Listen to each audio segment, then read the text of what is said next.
Guillaume, je sais que tu es généreux de nature. Tu as un petit cadeau pour notre Gonzague. Et oui, on va chez lui, on va à 3 km d'Amboise pour survoler un endroit qu'il adore, la pagode de Chanteloup. Alors cette pagode, c'est le dernier témoignage du palais du duc de Choiseul. Ça a été détruit en 1823 et elle fut construite par le duc après son exil. D'où ça?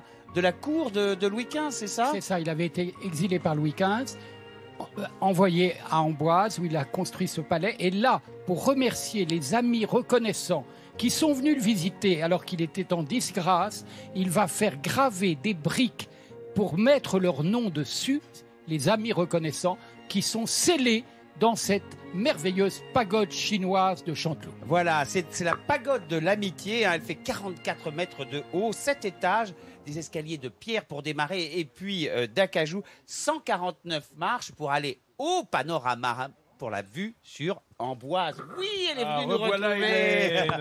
Alors justement, je crois que Guillaume veut également nous présenter une nuit insolite, une nuit magique, une nuit féerique, une nuit de folie. Autrement dit, une nuit sans lui, quoi. Oh là là, mais je savais bien que j'allais finir par en prendre pour mon grade. Une bonne adresse, tout simplement. Alors, on va pas aller aussi haut que la pagode de Chanteloup. On va dans des petits nidouillés qui se trouvent à Ballon-Miré. C'est Bruno, un ancien prof de philo, qui a là-bas non seulement un château où il a des chambres d'hôtes, mais dans son jardin, des arbres où il y a des cabanes où l'on peut dormir.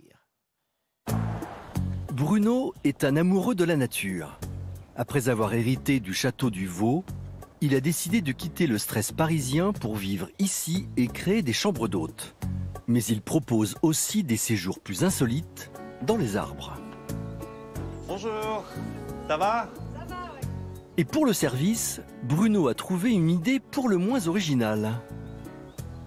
Allez-y, vous pouvez tirer. Ouais.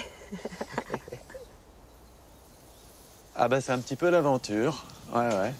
C'est un peu le Mickey au manège, quoi.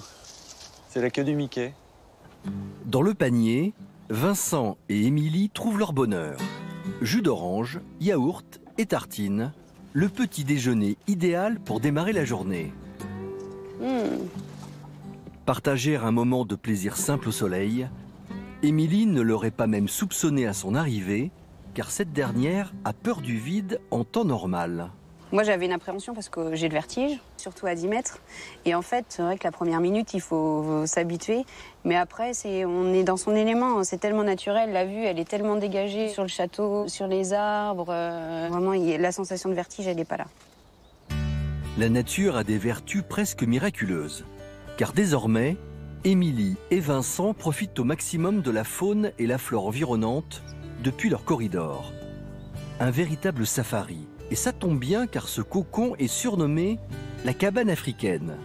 Dans la chambre, la décoration habilement choisie crée une atmosphère des plus dépaysantes. Le chant des oiseaux nous a bercés. L'énergie de l'arbre, on a vraiment dormi vraiment de bon sommeil et pourtant on avait laissé les portes ouvertes. On a l'impression d'être coupé du monde. Ouais. C'est très agréable. Ça permet de décompresser.